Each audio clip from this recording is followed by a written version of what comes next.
Over the last couple of election cycles, Generation Z has become a political force to be reckoned with. Whether it's winning elected offices at the local, state, and federal levels, or even being a desired voting demographic for political parties and campaigns, it's clear that this generation's political role is both emerging and important.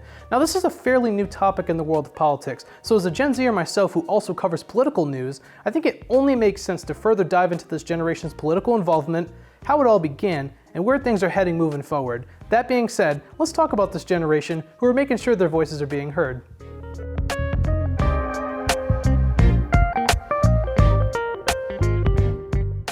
So who exactly is Generation Z? Well, to give a bit of an initial context on who they are, Gen Zers are people born between the years 1997 and 2012, currently making the oldest in the generation around 26 years old. This generation, according to Pew Research Center, is, quote, more racially and ethnically diverse than previous generations. The generation grew up during a lot of social change, increased polarization, the internet becoming a core pillar of society, and more. But to better understand this generation's political impact, what issues they're passionate about, and their political origins, I spoke with experts who have studied this generation's political impact, organizers attempting to increase Gen Z's voice at the table, party leaders, and more. One of those experts included Della Volpe, who was both the director of polling at the Harvard Kennedy Institute of Politics and author of Fight: How Gen Z is Channeling Their Fear and Passion to Save America. In a Zoom interview I did with John, he explained this generation's current role in the world of politics. A couple of things that's unique about Gen Z. When they have voted, this essentially kind of 3 election cycles where they've been eligible to vote. The 2018 Trump midterm, the 2020 presidential, and the 2022 Biden midterm. In each of those elections, they either broke or were close to breaking participation records in modern exit polling. And what that means is when they're millennials and Gen Xers and baby boomers, silent generation were younger, they voted in some cases at half the rate that Gen Z does today. So in one way, that's kind of the emerging impact and the force of this generation. But if you combine the level of participation with their level of support for Democrats, it's even a more powerful demographic. John also explained the impact Gen Z has had so far from those 3 election cycles they've been eligible to vote in. I'm pretty confident that we don't have our first African American female in the Supreme Court without Gen Z. We don't have, though it's not as impactful as it should be, in my opinion, the first significant gun violence prevention legislation in 2 generations. The historic level of climate investment through the IRA. Without Gen Z, Trump wins Arizona, Michigan, Pennsylvania, Wisconsin, and Georgia the last cycle. Without Gen Z, Republicans win those 2 special elections in Georgia for the Senate. All of those things are happening because of Gen Z. So they've made, I believe, a greater impact than they even fully appreciate. That's just one part of the puzzle when it comes to understanding who Gen Z is and their influence in American politics. Another key aspect of truly knowing where this generation is coming from when they vote and participate is what issues they care about and what they've gone through. Another expert I spoke with, Sara Suzuki, who is a senior researcher at Circle, mentioned a few of the issues on Gen Z's minds when explaining their potentially powerful role in politics. Gen Z kind of, unfortunately, grew up, with seeing COVID, seeing a lot of gun violence, and really acutely aware of the climate crisis and lots of other issues around racial justice, reproductive justice, and I think all those are different issues that young people care about really deeply. And at Circle, actually, in our research, we consistently find that young people want to vote and have their voices heard on these issues.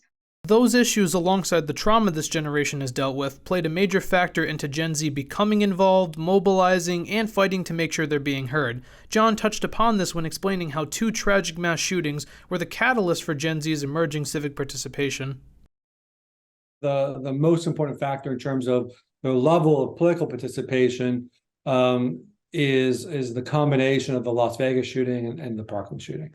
It was just those 6 minutes on February 14th, 2018, when a gunman walked inside his former high school and murdered more than a dozen students and members of that community.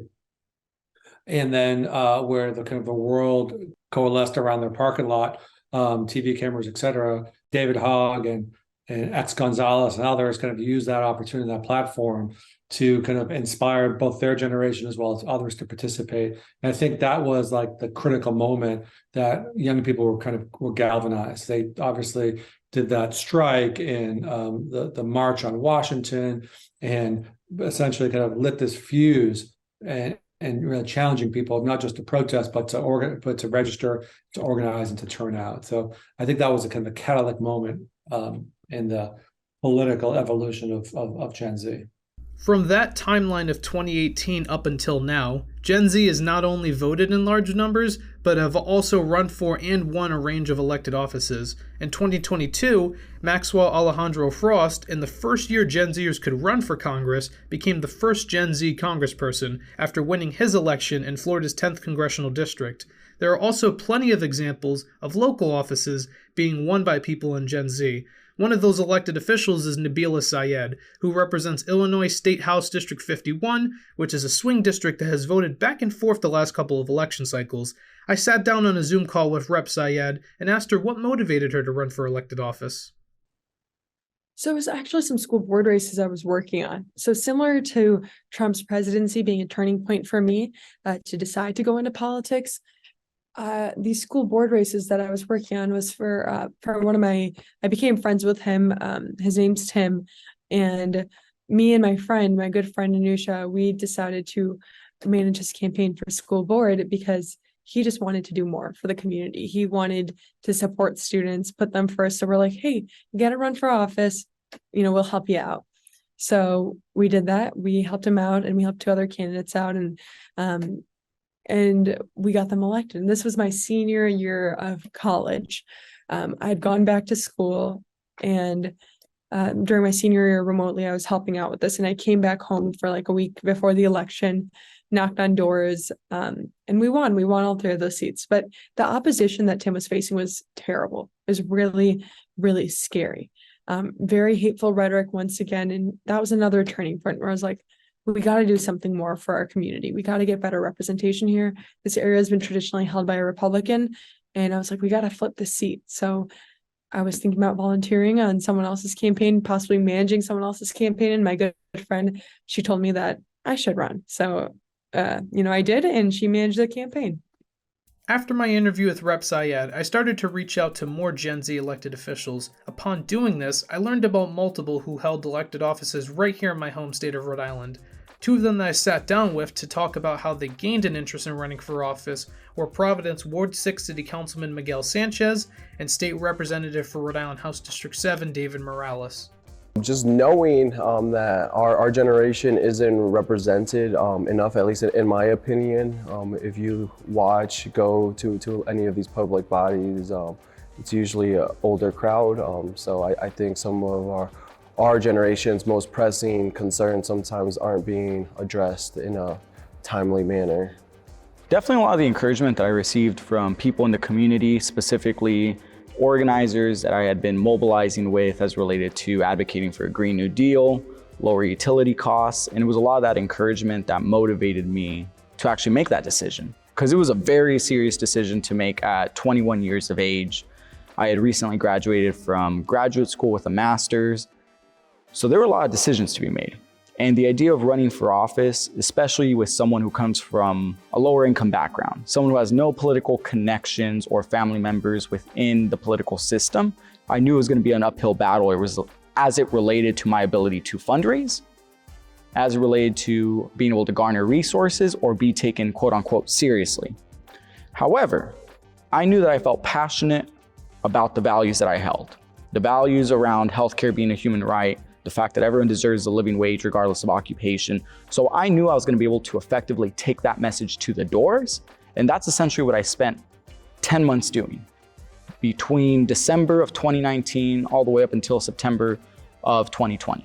It was relentlessly knocking doors across all parts of the neighborhoods that I have the pleasure of now representing, and just being able to advocate and share, these are my beliefs, we can incorporate these policies to help improve the quality of life in our neighborhoods, but more specifically for the working people, the working class across Rhode Island. And thankfully that message resonated.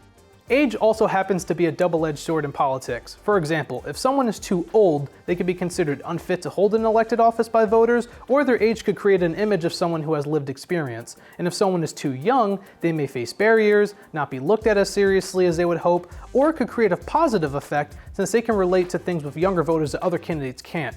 This was the topic I spoke with Councilman Sanchez and Rep. Morales about to find out how their age played a role on the campaign trail.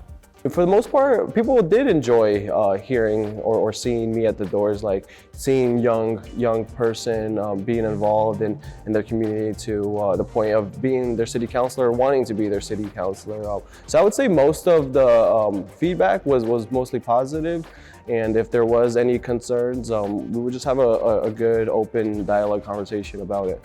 Being a Gen Zer seeking office, you run into the barriers of not having quote unquote institutional knowledge, not having the capacity to raise as much money because you're early into your professional career, your personal life, etc. So you don't have as many connections. So those were definitely the barriers I ran into. But at the same time, I was also able to speak on issues in a contemporary fashion. So for example, I am a renter.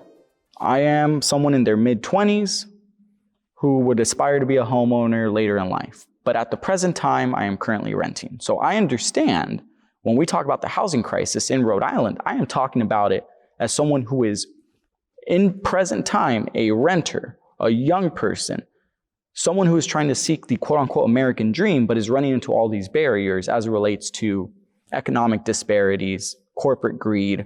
And so my message isn't one so much just based on values by ideology. A lot of it's based on that lived experience. And I think, unfortunately, a lot of young people are experiencing a much more difficult series of obstacles as it relates to home ownership, being able to obtain a quality education, being able to seek healthcare. This isn't the same generation that our parents grew up in. It has gotten more difficult, especially for those who come from immigrant backgrounds, especially those who are first generation as it relates to going to college. So when I speak on a lot of these issues, that connection is immediately made. And that's one of the upsides that I have seen. As Gen Z's number of elected officials increased since 2018, so did the number here in Rhode Island. Rep. Morales was elected in 2020 and became the youngest member of the Rhode Island State House of Representatives. Then in 2022, Councilman Sanchez became the youngest member of that group of Providence City Councilors and the second Gen Zer to win a seat in the Providence City Council. That same election year, his brother, Enrique Sanchez, who's also in Gen Z, became my state representative in Rhode Island House District 9 after unseating a 30-year incumbent in a Democratic primary. The increasing number of elected officials in Rhode Island from this generation is something both Councilman Sanchez and Rep. Morales have noticed and are excited about. It's exciting. It's exciting because we're able to collaborate and really discuss issues that as young people we're able to immediately relate to. Sometimes we don't even think about it. Our lives are always pulling us in different directions. We're always on the go. But when you do just sit and think about it, you do appreciate it. But what I always tell everyone, my biggest goal is to not be the last. I think that's something that's super important for us is finding those other young leaders in our community, because there gets to a point where we're going to be moving on to the next step in our life and in our careers, and we got to make sure the community is still moving in the right direction and being represented at appropriate levels. And that also makes a difference because when a young person sees a fellow young person doing this type of legislative work, doing this type of activism and advocacy, it immediately clicks that they too can get involved and should be engaged. Although we're seeing Gen Z vote at record rates and even win elected offices, this generation's voice at the table still has room for more growth. Just to put it into perspective, the youngest U.S. Senator is Senator John Ossoff of Georgia at 36 years old. According to Quorum.us, that chamber's average age is 64 years old, and the average age in the House is 57. 4 of the 5 youngest members of the House are still in their first term, and the same for all of the 5 youngest U.S. senators. One can argue that those kind of statistics, alongside inaction on certain policy goals, puts into question if Gen Z is adequately represented in politics. I thought aside from just asking those interviewed if they think Gen Z is adequately represented, that I should ask people outside the political world. I currently attend Rhode Island College and thought it'd be a great idea to ask some folks the following question. Do you think Gen Z is adequately represented in politics? No, I don't think so. No, I don't think so either. No, I don't. No. No. It's a unanimous decision. No, I don't. Not currently, but they're working on it. What about you, sir? Do you believe Gen Z is adequately represented in politics? No. No, but it should be. Yes. You want to expand on that a little bit? Sure. So I believe that because of the prevalence of social media and modern society, Gen Z and younger people in general have a platform now to really voice their opinions, and their influence is great because as young people we can be very passionate on topics that concern us, and with use of social media and other platforms you can really have your voice heard. Do you believe Gen Z is adequately represented in politics? No. What about you? Do you believe Gen Z is adequately represented in politics? No. No. Absolutely not. Definitely not. Not yet, but the power structures, they're rapidly changing. Gen Z were the most educated generation, we're an active generation, and I think we'll see pretty soon that the power actually rests in our hands. Now, to answer how Gen Z's political representation can be increased will require a multi-part answer. The first of this multi-part answer is promoting civic engagement and education for folks in Gen Z. Here in Rhode Island, that is done by our Secretary of State, Gregg Amore, who before being elected in 2022, focused on this topic as a state representative for years, and had also taught AP Civics and Government courses as a teacher at East Providence High School. Currently, Rhode Island lags a bit behind the national numbers in terms of the percentage of Gen Zers voting. In 2022, that number was 27% nationally, and Rhode Island was at 22%. I sat down with Secretary Amore to talk about what current efforts are being done by his office to increase Gen Z's civic participation in Rhode Island. So we have a great agenda that reaches out to Generation Z in so many ways. We're in high schools, as I mentioned, doing a civics lesson, and that civics lesson is about voting rights and the impact of your vote, and it's been well received. We're creating a student liaison program. We have 70 student liaisons already signed up, who will be in touch with our office and use our office as a resource so they can engage their peers. And maybe that's voter registration, maybe it's engaging in some other activity within their schools. And then we're going to reintroduce Project Insight, which is government immersion for high school students who come to the State House over the course of 3 days, stay overnight, do workshops at night, and kind of learn how to access their government. So these are our ways we are specifically doing just this year to make sure we engage voters, especially Gen Z voters. As I mentioned a little bit earlier, Secretary Amore also focused on increasing youth civic participation as a state legislator. There was a bipartisan bill he led the efforts on in the State House in 2021 that makes civics education proficiency a requirement for all Rhode Island public high school graduates.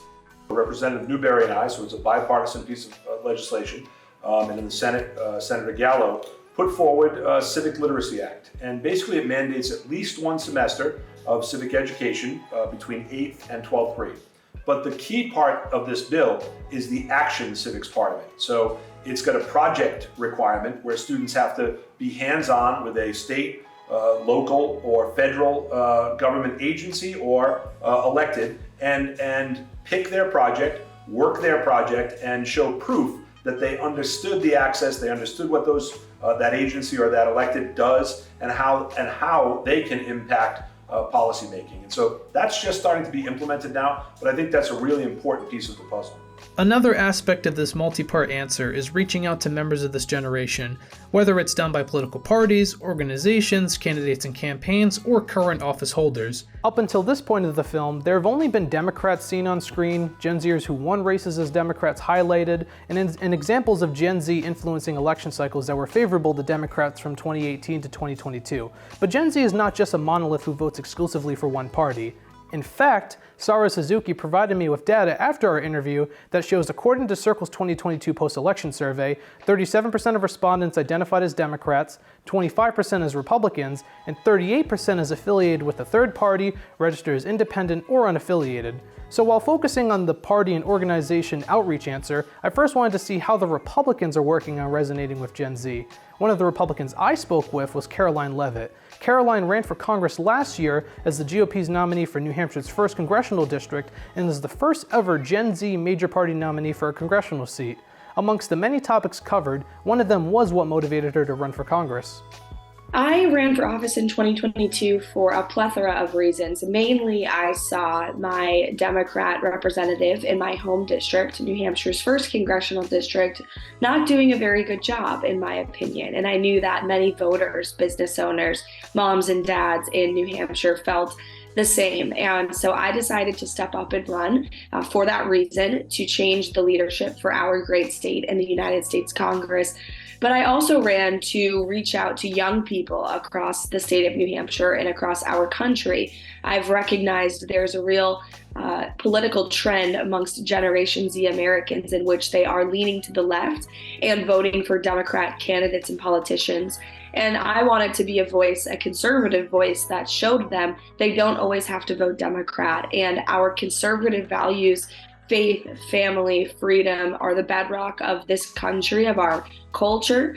And I believe that young people should believe in those values as well as I do. And it was my goal to really be that voice to change the hearts and minds of young people, again, across my state and my country. After the 2022 election, Karoline penned an op-ed on Fox News' website that explained how the GOP needs to address its issues when it comes to resonating with Gen Z. In the interview, she further explained how her party can catch up in this regard. I think first, digital advertising and marketing. The Democrat Party has caught on early to the digital age and to the social media trend. The Democrat National Committee consistently invests millions of dollars, not only in candidates, but also in campaigns, not only in campaigns and candidates, but also in their ideology and pushing that amongst social media. The White House, for instance, Joe Biden's White House hired influencers, paid influencers to push hashtag Putin's price hike when gasoline prices were higher. That was not a result of Vladimir Putin. It was a direct result of Joe Biden's energy policies here in the United States. But they used a powerful messenger and a powerful medium to relay that message to a demographic that is consuming it. And so they are savvy when it comes to messaging, and the Republican Party needs to step up and be better. We need to invest digitally in our efforts to relay our message to these voters. We need to also bring in powerful voices in culture, in Hollywood, in media into our party, and also use them to be vehicles for our message as well. There are a number of organizations from both the left and the right that are focusing on trying to get young people engaged in politics, especially Gen Z. On the left, for example, there are organizations like Voters of Tomorrow, Dream for America, and Gen Z for Change. And on the right, there are organizations like Turning Point USA and Run Gen Z. In Run Gen Z's case, they help recruit and train Gen Z Republicans to run for local offices in hopes of creating a bench of conservative Gen Zers in elected office. The organization's founder, Joe Mitchell, who was the youngest ever Iowa state representative elected, spoke with me about how this organization came to be. This idea started a few years back when I got elected to office, and I was asked to go speak to a lot of different young conservative groups, whether that's Turning Point chapters or college Republican chapters or young Republican chapters, and speak about my story. And my main message to these young people was, if I can do it, you can do it. And so, that resonated with a few folks, and, I ended up, mentoring a few candidates that ran for office. And then we, turned this into a, legitimate organization and a movement where we've recruited all these young elected officials from across the country that are now going out to empower other young people to run for office, and then also mentoring them while they, take on that journey, and while they, run that campaign, to be able to help them and assist them, throughout that race. Similar to my conversation with Karoline, I was also curious what Joe thought the Republican Party can do to improve its standing with Gen Z. what you saw in the 2022 election and previous elections, the Democrats aren't, afraid to spend tens of millions of dollars on platforms and social media like TikTok or Snapchat or Instagram to be able to influence younger voters and get them out to vote. And so, the GOP, spend virtually, $0 compared to the Democrats and, those different social media platforms and trying to engage with, younger conservative voters or people in the middle. And so I think, that's something where we're going to have to, engage in the future and have a legitimate role and some resources going there to be able to, reach out to those folks, because it's not about, getting even or getting a majority of those younger voters. It's just about getting back to normal. And you saw a larger proportion of younger voters, voting for Democrats in the 2022 midterm comparatively to, previous midterms before that. Stepping away from the Republican efforts for a moment, another organization I spoke to about reaching out to Gen Z is Gen Z for Change. This organization utilizes social media platforms to empower members of this generation, and the organization's director of strategy, Sam Shlafstein, explained to me what their overall goal is. I think we tackle a lot of different issues, but I think kind of the philosophy that underpins our organization is trying to get young people involved in politics, whether that's like sending a fake job application to Starbucks or trying to get people to register to vote or sending a letter to Biden about the Willow Project. It's getting people involved in like that ladder of engagement so that, they become like lifelong advocates. The organizing of Gen Z is not just a topic that's being looked at nationally. Locally, there is attention too. For example, there are Young Republican and Young Democrat organizations in Rhode Island. Earlier this year, the Young Democrats was reactivated by Sam Ackerman, who was the organization's president until this August and is also a Gen Zer. The Young Dems, from when I was on the board in 2014 up and through, say, right before the pandemic, was a pretty robust organization, very tapped into the political scene here in Rhode Island. But like with a lot of volunteer-based civic groups, the pandemic really did its toll on the organization, especially because so much of it was meeting in person and organizing young folks to support candidates. So I was asked by folks who I worked with back in 2014, 2013 on that board to see if I could help provide the organization. They put me in touch with the national organization, and there was this fairly drawn out process of trying to find a team of folks who had a diversity of backgrounds and a passion for engaging young people in the democratic process. And eventually, this is now fall 2022, we solidified a board.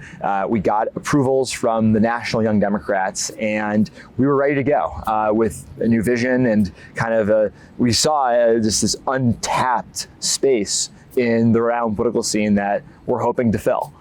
On the Republican side, Ken Naylor was recently chair of the Rhode Island Young Republicans and discussed efforts that the organization made to help his party standing with young voters. There was a variety of ways, and the thing is, the state party, we were so thankful because they saw the importance of needing YRs. Again, that we're a grassroots organization. We are the backbones of campaigns and the state party. The younger audience is the most energized to get involved, and they want to start somewhere. And whether that's door knocking, like I said, making phone calls, stuffing envelopes, the state party was very helpful with that. They extended an arm to us to make sure that we had what we needed to recruit and get people involved. The next part of the aforementioned multi-part answer is identifying what Gen Z wants in their elected officials. They want them to listen, I think. I think a lot of elected officials talk about Gen Z.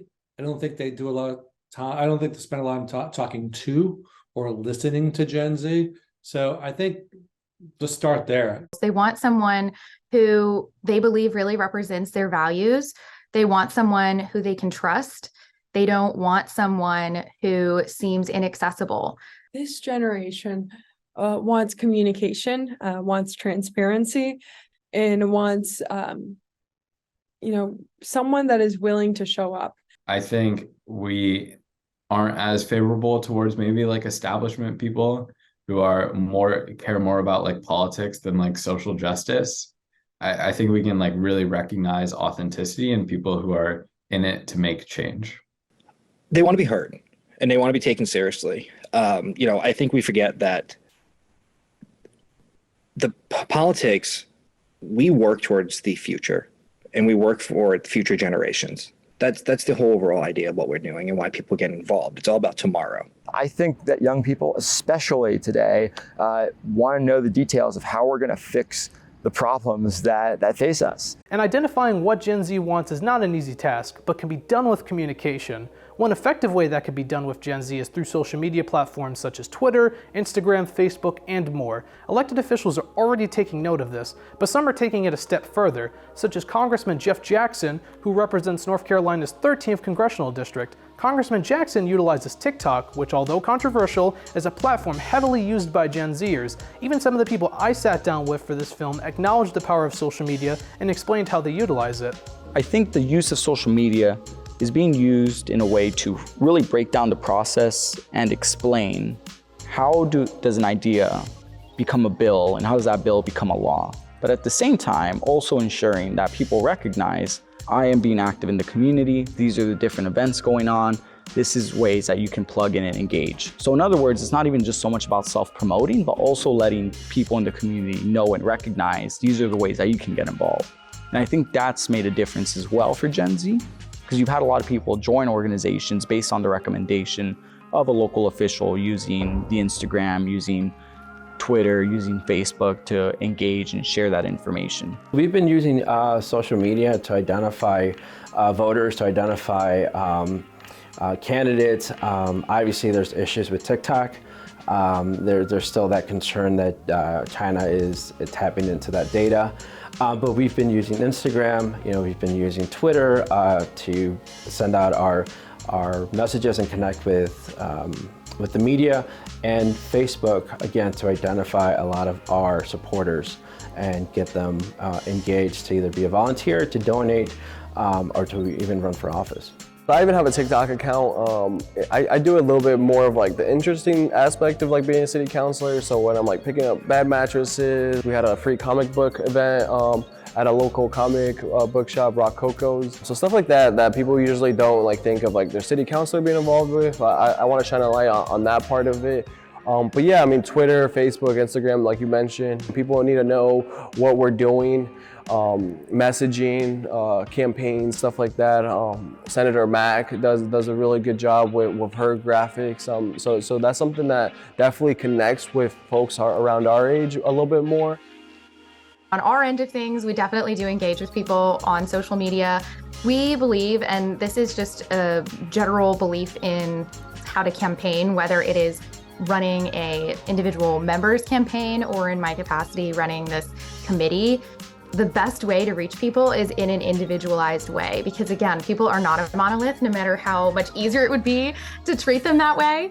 It is just not, no one is in any voting block. And so the best way to do that is reaching people on an individual basis. And so we do use social media to provide information, to do informative pieces, and we'll be doing even more of that next year. We've got some really great stuff planned, so stay tuned for that.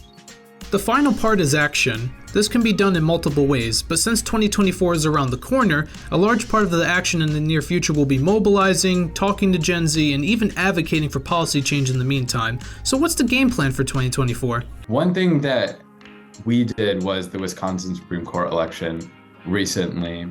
And a cool thing we tested out was using like geo-specific hashtags, where we put like hashtags of different Wisconsin colleges on videos encouraging people to go vote in the Supreme Court election.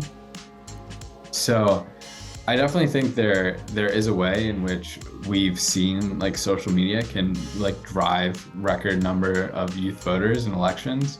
So I think just continuing sort of in that pursuit.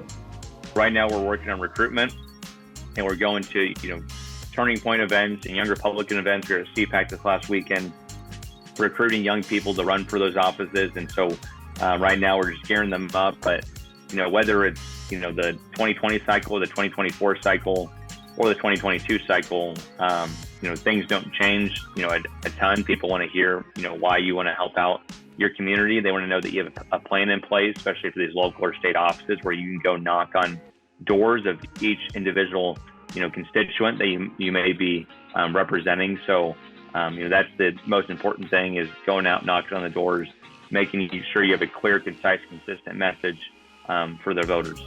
Last cycle, we had an extremely diverse group of candidates. Right now, we have Nayoka Powell up in Providence, young mom in the nursing field. She's running for state senate. We had, Amanda Blau in East Greenwich. So we've proactively recruited and identified young candidates as well, and have helped them with their campaigns. And so that's what our goal for the next cycle is, to identify even more candidates, even more younger individuals that reflect the community and help them get their campaigns up and running. We definitely see our value in being able to flip, for example, a local race from red to blue. And I think what's really essential for us is showing to folks in the political scene here in Rhode Island that young people make the difference on campaigns. So we want to be a conduit too to connecting young folks who want to get engaged in Democratic campaigns and connecting them with the campaigns. Now, although America is largely a two-party system, there's always a chance third parties could capitalize on this new and growing voting demographic. As mentioned earlier, 38% of respondents in Circle's 2022 post-election survey were not either Democrats or Republicans. So to get perspectives on Gen Z's political involvement from those not in either major party, I spoke with Angela McArdle, who is the Libertarian National Committee's chair, Howie Hawkins, who is a co-founder of the Green Party and currently involved with the Green Socialist Organizing Project, and former New Jersey Governor Christine Todd Whitman, who is a co-chair of the Forward Party. Well, I think it's a good thing, and we're working on youth engagement. And the way that we're doing that is by actually having someone who's in Gen Z spearhead that, instead of passing that off to someone from a different generation or someone who wouldn't be as socially aware. We definitely want young people to be engaged in the process. One of the things that I think is really important for young people to understand is what a disaster Social Security is. It's a giant Ponzi scheme, and you're never going to get that money. And I think that there are a lot of things like that, Gen Z and younger people in general just feel really burned about. And when they do wake up to it and realize it, it's really like a hard pill to swallow. And so I think it's really important to do youth engagement around those particular topics. But most importantly, I think it's important for young people to lead that movement and do that engagement. Well, we're excited by it. And we have a lot of members. I was in Nevada 2-3 weeks ago, and there was a 17-year-old part of our Forward Party group there, a 17-year-old who wants to run for office, a 15-year-old who was volunteering for Forward, who cared about politics. I mean, the same thing, we have a mix. You can have a former labor organizer sitting next to a 17-year-old kid, next to a housewife, next to a corporate executive. I mean, it's people from all walks of life, but particularly the young people. I see enormous potential. And, I think the exemplary person in that regard is Greta Thunberg. At a very young age, she captured the world's attention. And I think she speaks for her generation on the climate question. Me being of that age in the 60s, we made some changes, on civil rights and getting the Vietnam War over sooner than it otherwise would have been. So, I took away from that an optimism about us being able to change things. So if I can convey anything to Generation Z, I would tell them that even when it seems like you're not making progress, you're changing people's minds, even if they won't admit it to you. Even if they don't admit it to themselves, it's in the back of their mind. I also asked them about if there are any current or planned efforts when it comes to reaching out to Gen Z in 2024. So we have something called the Libertarian Youth Caucus. It is led by Teddy Gherkin. He's the chair of that caucus. He's just finishing up his senior year right now. And the idea is that we're going to have chapters at different college campuses and hopefully high schools across the country. And those are going to be, semi-autonomous and led by the young people there. So that's something that we're really interested in doing. We have a lot of social media presence. We do not have TikTok yet. We don't have, I think, some of the social media that we probably should have for young person outreach. But I'm very mindful of cultivating that in a way that's going to actually be well perceived, and well received by young people. So when we find the right person to fill those roles, we'll definitely do it that way. There is a Young Eco-Socialists, which is like the youth organization of the Green Party, which includes young Greens up to age 35. We've been on campuses when they have the open days and do registration. We get a table at those universities, for instance, for incoming freshmen and things during orientation week. We like to try to do that. We did that. Where was I for that? In Washington State, I guess, that we had a presence doing that. That's the kind of thing we're doing to get them where they are and to tell them what's available and what Forward stands for. And that's probably the best way. It's important to note that this generation is still young. What I mean by that is 2024 will be just their 4th election cycle Gen Z can influence the outcome for. The last cycle was the first time the older Gen Zers could run for Congress. In just a few years, those same Gen Zers will be old enough to run for US Senate and then for president a few years after that. So when thinking about this, I had a few questions for those interviewed for this film about Gen Z's political role moving forward. Are we going to see more Gen Zers excited to participate and seek office in 2024? Is there a chance more Gen Zers could win seats in Congress? How likely is it that they'll seek those higher offices such as US Senate and President once eligible?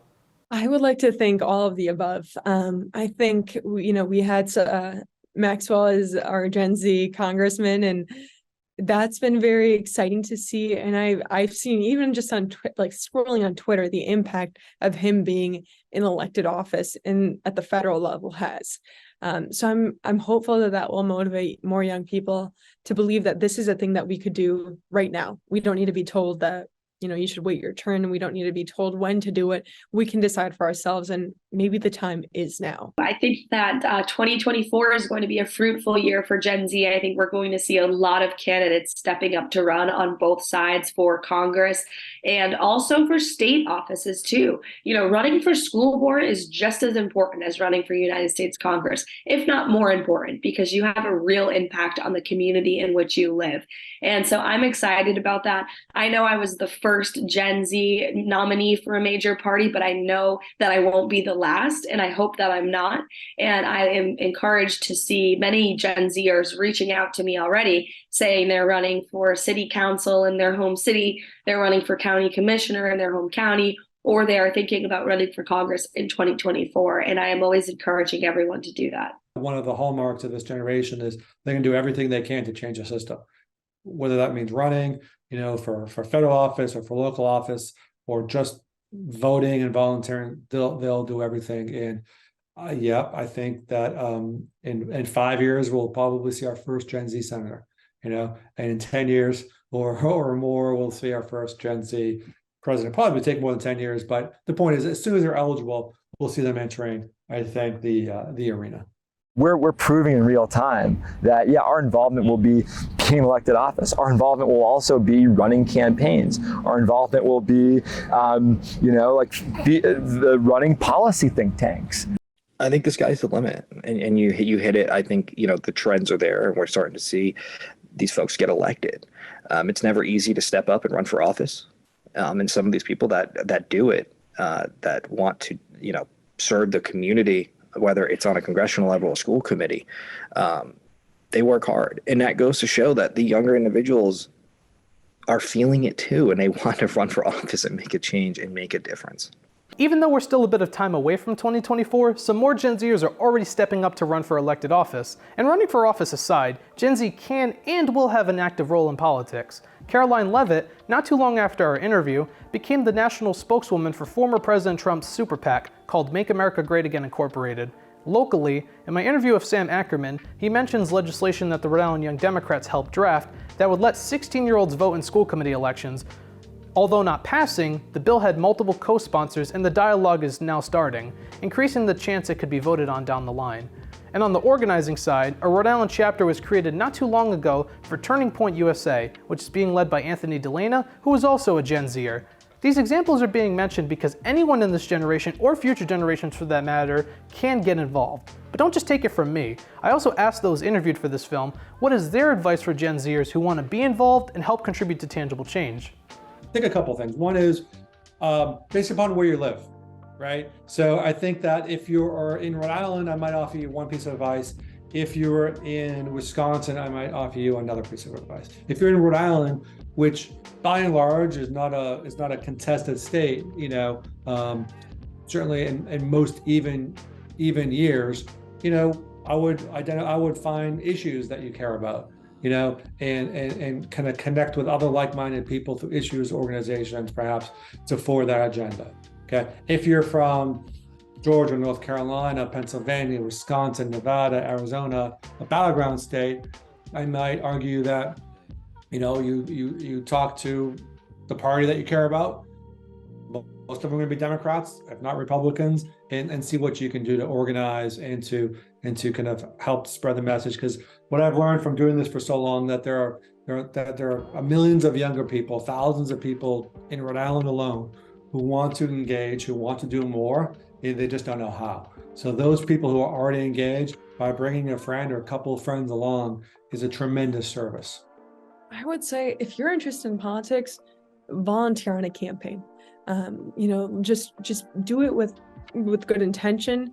Do it with the purpose of wanting, because you believe in this person and you want to see them get elected, because that makes a huge difference. If you want to run for office, you do it. There's a lot of thought that goes into it. There's a lot of sacrifice that goes into it, and a lot of strategy that goes into it. But if you believe that this is something that you want to do, you shouldn't wait for someone to say that they believe in you. You should believe in yourself and give yourself a chance, because it's tough to get people to bet on you when you're young. But if we bet on ourselves, I would say you're already winning. I really think it's important for young people to do it with a community, to do it with a political home or a base that you can go to discuss things. And so my advice actually would be, get involved with your friends, bring your community along. Well, it just depends what side of the aisle you're on. Obviously, if you're on the conservative side, we'd love to help you out. And so you can go to our website, rungenz.com, or follow us on social media at rungenz, Facebook, Instagram, Twitter.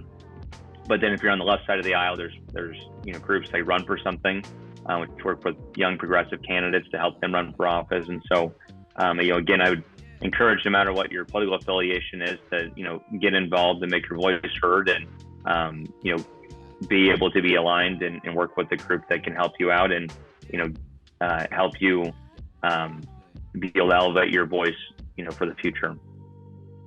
Well, be aware of the major issues. Take the time to educate yourself on them and understand how important it is that your voice is heard. So speak up and speak out. You can get involved in so many ways in your community, right, that have nothing to do with voting, but allow you to understand your community. As simple as volunteering at any of the community opportunities you have, something like Little League, right?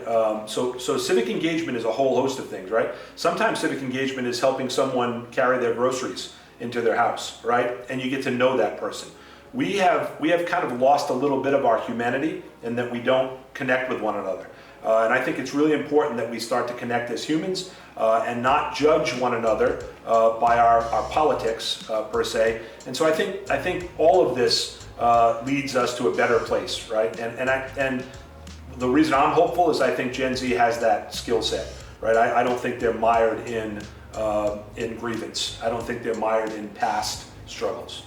Throughout the course of this film, I learned a lot more about Gen Z and their political role than I did going in as a Gen Zer who votes every single election cycle.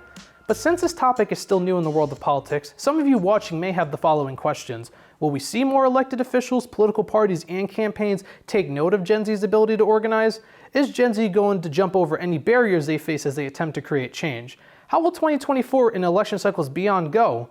What policies will we see implemented in the near future that Gen Z has an appetite for? All of that remains to be seen, but what I can say right now is that Gen Z are here, they know what they want, and are not only ready to govern, but have already begun to do so.